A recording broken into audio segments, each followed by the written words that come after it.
Hello and a very warm welcome to Titanic Echoes with me, Mike Prince.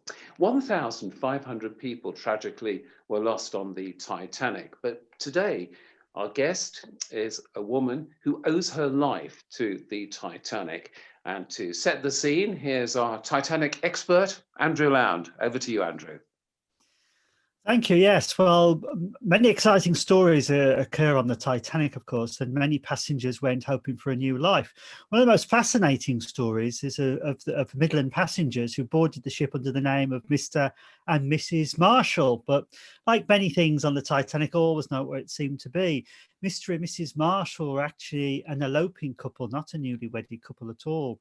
Henry Samuel Morley was a 38-year-old businessman, part of one of the leading people in a chain of great confectioners that operated in Birmingham, Worcester and Malvern. And he was eloping with his 19-year-old shop assistant, Kate Phillips, which was would today be something of a great story, but then would have been an incredible scandal. And they were eloping for a new life in San Francisco. I mean, normally you might say, well, that's quite exciting. But of course, Mr. Morley was leaving his real wife and child behind. And the story probably would have taken a very different turn had not the Titanic sunk, because once the Titanic had gone down, the story was likely to break and the lives of both of them changed forever. In the case of Henry, he went down with the ship, and Kate, of course, with child, had to come back to Britain. And then her life would be changed considerably, not the life she was expecting. Well, thank you, Andrew, for that outline. And now it's my pleasure to welcome Beverley Farmer, the great-granddaughter of Kate. So, Beverley, thank you very much for joining us. And I'd like to first of all ask you, when did you first know about your big connection to the Titanic?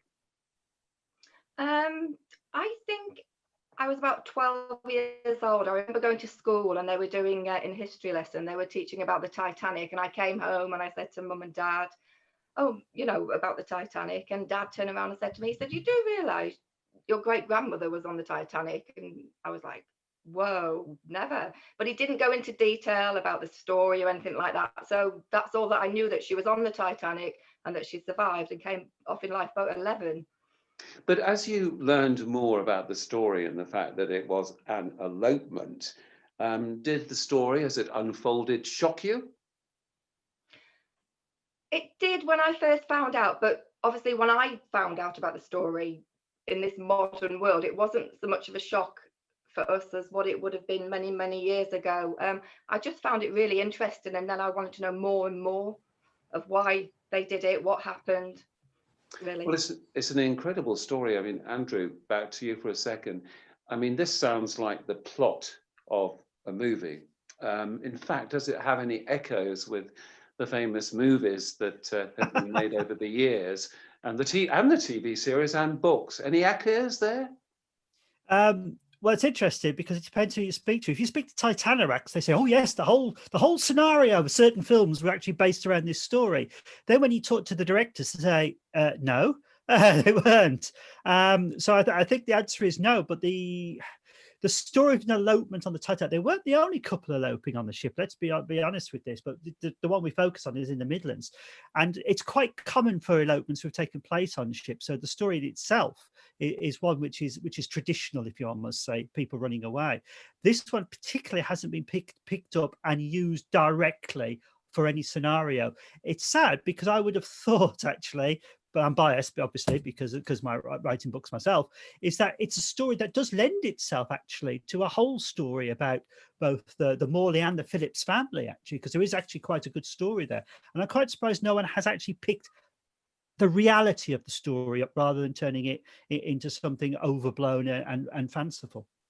Well, maybe that's something we should think about and put our heads together about a movie. Well, if Beverley would allow us to do that. But in fact, Beverley, back to you. Tell us more about what you know about your great-grandmother's final hours or time on the Titanic, and then her short stay in New York, discovering she was pregnant, and then how it affected her for the rest of her life. What do you know? Obviously I didn't know my great-grandmother because she died in 1964 and I wasn't born then. So I only know what Gran and the stories that she used to tell me about Kate. She would tell me stories about when her mum would tell her off, and she would say to me, "Don't look at me like that. That's how your father looked at me as he was lowering me into the lifeboat." Just, I don't think she herself, when she spoke to her mother actually told her a lot. So it's only through Andrew and other historians that we've learned more and more about Kate's journey through life and what she's achieved and what she didn't achieve. I know that she had a very obviously tragic time on Titanic, and she was in love with Henry, and it must have been a terrible situation for her to get to New York and to be alone and pregnant, whether she knew she was pregnant already or whether she just found out she was pregnant. I do believe the Red Cross took her in for a while, and then they sent her back on the Celtic. I think it was at the 25th of May, Andrew, I think it was. Yes, we believe it's the Celtic on the 25th of May, yeah. The Celtic on the 25th of May. And then obviously she had to come back and face all the scandal from everybody, you know, with her family and everything. It must have been a terrible time for her, a real terrible time. Yeah, just on that point though, Beverley, did they accept her back easily, or was it a family crisis? Her father would have accepted her back easily, but I think the neighbours and the scandal and other people wouldn't have done. So I think they ended up moving away to Chesterfield to escape the scandal. And obviously, I think the grandparents fetched up my gran, and then Kate went on to have a new life, and then she met somebody else, and then she came back, and then she got my gran again. So it was a hard life for her, I'm guessing. Andrew, it sounds as if the Titanic, quite understandably, affected Kate and haunted her for the rest of her life. I guess this doesn't surprise you. No, I mean, also her particular story is a tragic one to a certain degree, because if you take it, regardless of the scenario, a married man, ignore that. This is a young girl. She's only 19. She's a young girl, especially in that period in time. 19 then was young.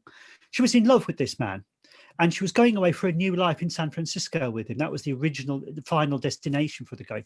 And can you imagine her future just snatched away from her like that?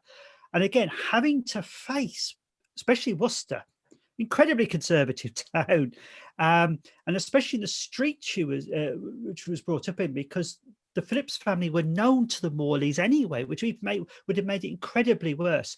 One of the things, part of it is my interest in it, is because it's purely by a fluke, is that the way the press covered the story and the journalists involved, by a pure fluke, people who worked for the local press lived in Kate Phillips Street, which made it even worse because they knew it all.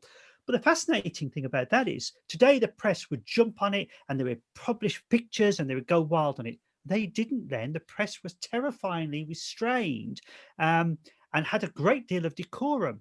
But to a certain degree, that made it almost, to be honest, quite worse, because then it's one of these things where everyone would be talking about it in hushed tones and pointing fingers and looking at you in the street. It must have been a terrifying, if not frightening, experience for Kate to be back. Don't envy her at all. I hear what you say about hushed tones. Yeah. Yeah. The neighbours and the lace curtains being sort of separated and people looking out and Awful. I can understand that. So Beverley, your grandmother, her name Ellen. Now she passed away, didn't she, in 2005? But she never knew her dad, who died when the Titanic went down. But she was sad, wasn't she, that his name wasn't on her birth certificate? Is that correct? Yeah, she was very sad. She made it, you know, most part of her life and her later life to get his name and get recognition for being Henry's daughter. She went on Schofield's Quest. She went in newspapers. She fought all the while just to be acknowledged as the Morley daughter, which unfortunately she never got that accepted. I've got her original birth certificate here, and it's just got a big blank where her father's name is. So she didn't get a dying wish, really, which is sad. So, in a sense, if I may ask, she kind of forgave this man who was older than your great grandmother by some years, that he was a married man as well when he eloped with your great-grandmother. So she sort of forgave the situation and sort of brought it into her life that she would have loved to have known her dad and been more officially a part of his life. The way I see it and the way Gran used to talk, she made this man her hero. If anything, she blamed her mother instead of her father.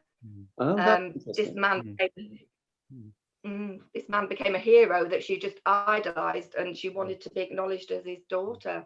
And the Morleys, when she did the Schofield's Quest, I think Gran was pushing like the DNA things at the time, and I think she scared them away, which was a shame really, because my Gran was a bit of a character, shall we say. Was she really? Can you tell us just a little bit more about your Gran? Why do you say she was a character? She was just a very open, pushy woman. What she wanted, she got, and she didn't get it in this case. Yeah, see, Andrew obviously agrees with me. She just pushed and pushed and pushed, and I think if she hadn't have pushed so much about the situation and the Morleys, and instead of trying to get to know them, I think she might have got a bit further than what she did. If I may be, probe a little bit here. I mean, did she ever sort of mention to you that it looks as if she could have been conceived on the Titanic? I mean, was that something that was ever discussed, or are we getting a bit too personal here? No, not at all. I'm quite open with my discussions about my history. She did, when she used to go to the Titanic Society convention, she would push and push that she was the youngest survivor of the Titanic, but she was on it, and she upset a lot of people in the Titanic community. I think Melvina Dean was one of them. So in the end, they didn't want her at the conventions anymore because she had this big personality and this big voice, and she wasn't going to go away. Now, I think I've seen this somewhere in the books and the articles I've read about Titanic, and Andrew, come back to you on this one, that there were probably quite a few people who were living in the early part of the 20th century who had been conceived on the Titanic. Has anybody ever done a particular study on that? Yeah, there's been a lot of claims for it, of course, and therefore you have to start getting into the calculations and working out the dates and things like that, which makes it quite entertaining. There is several, and in fact, one of the most famous ones, of course, is Astor's wife. Astor had just got John Jacob Astor was freshly divorced, gone to Europe with his new wife, who was very young as well. Strange enough, a comparable story in many cases, and she was with child, and that child, of course, was born some time later, and that was quite an interesting. That child, of course, has been involved with Titanic things, which is quite interesting. So that is well known. But she was pregnant before she got on board the Titanic, so that was well known. But a lot of people have done various studies to find out who technically would be the youngest Titanic survivor, and it's where you'd start to draw the line. Then, how far do you go? How many cells creates a life, and to do it? But yeah, a lot of people have done some fun research into trying to find that out. No doubt. Such a number of cases may really come to light as people do delve into more of the listings, but it's a fascinating concept. Well, it sounds as if Beverley, your grandmother, was right up at the top of, potentially at the top of the list there as the last one of the last survivors. Let's appreciate all the members of the Titanic Society. It's one of the top names up there. So Beverley, I know that you've got a daughter, haven't you, yourself? And when you talk to her about the Titanic, is she fascinated about the subject? I mean, does she think it's interesting? I mean, have you told her all the details? Well, my daughter Megan has had to put up with me in the Titanic since she was about, well, as long as she could talk. And when she was younger, she found it embarrassing, especially when I did like the newspapers and you'd have people coming around and she's like, oh, Mum. But now she's older, she is taking more of an interest, but not as much as I'd like to. So hopefully that will come yet. Well, obviously the story will go on for decades, well, if not centuries to go with the Titanic, as proven by the fact that here we are all these years later, doing programs and having interviews about it. It's an incredible story, a very sad story, of course. But Beverley, thank you very much indeed for telling us your story. And if we ever hear of anybody who wants to make a movie about it, and I'll chat to Andrew about that, we'll be in touch, and you can be on the research team. So Beverley, thank you very much indeed for telling us about your great-grandmother. and Henry. And thank you to Andrew for making the introduction. Thank you, Andrew. In fact, Thanks very much. is this one of the more kind of personal stories that you've picked up over the years and studied? Yeah. And of course, met One of the things which is really important, and I think it's one of the issues you have with dealing with the great term Titanorax, is a lot of people forget that the Titanic disaster is a personal story for a lot of people. People died on this ship, and personal lives were ruined, disrupted by this. And we did it with the Davis family a few weeks ago, and that was quite important. And it's the personal stories which are the most important, because this is a human story of tragedy. This is a human story of loss. And although there are some happy stories which actually tie in with it, I think often in the narrative of things, it's often forgotten we're dealing with people's lives here. And I think that's quite important. The movie Titanic at the very end has got a very important part in it. It's where the guy who's trying to find the necklace is leaning on the recovery ship. And he suddenly says, after all the years, it's only just realized what actually the Titanic is. It's just a personal story. It's not about the things, the trinkets. It is about people's lives. And that's the thing we need to get over to people very much. Quick, cheap plug here, but in my book, that's why I've concentrated on people's lives about it. I go into the Morleys and Kate Phillips to a certain degree, nowhere near as you'd like to, because when you delve into it, there's far more interest in these people than you can ever imagine. And I think if anyone ever goes to talk about the Titanic, one thing they must always remember, it is about 1,520 odd people who never came home. That's the real story of Titanic. Well, thank you for that, Andrew. That's fascinating. And Beverley, a last comment from you. Have you ever been interested in connecting any descendants of Henry's family or not? Yeah, I tried to carry on where Gran left off, but obviously I didn't want to push it. So obviously Gran never had social media, and she never had the opportunities that I've got now. And I did get in touch with Deborah. Now, Deborah is the great-granddaughter of Henry Morley's sister. We did a little bit of filming in 2005, and we met up, and we've kept in contact, but not as much as we should do, really. And also, I'm in contact with Duncan Morley. Now, he's the great-grandson of Henry's brother Arthur, and he's a nice man. And I met him in Belfast in 2007. Now, me and his wife Frances, we keep in touch a lot, so we've swapped documents, and we've got to learn more and more over the years, and we're still finding out new information about the Morleys and Kate. Well, once again, thank you. And indeed, if you've got more to tell us, more research as it unfolds, we'd love to have you back on Titanic Echo. So once again, Beverley, thank you. And Andrew, a last word from you. That the story keeps running and running, doesn't it? Of new information that slowly but surely. It will. Well, no book is definitive on any element of the Titanic story. Never. That'll never happen, because there's always something new to discover, and that's the beauty of it. And Beverley's doing a fantastic job, really.